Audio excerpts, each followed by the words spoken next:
Cavanlığın kıymetini bilmedik. Gelip çattık qırağına bu ömrün. Bir de gördük gezip artık qatarı. Onda düştük ayağına bu ömrün. Keder verdi, qəm gönderdi bilmedik. Silkeledi oyan dedi, dinmedik.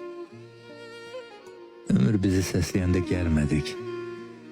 Hiç düşmedik sorağına bu ömrün. Kimine mal verdi, kime dil oldu. Kime dikan verdi, kime gül oldu. Biz gelip çatanda artık kül oldu. Çatanmadık ocağına bu ömrün. Okumadık ömür adlı eseri.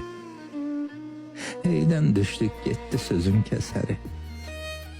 Neçinci yazılası eseri yazanmadık. Yazanmadık varağına bu ömrün.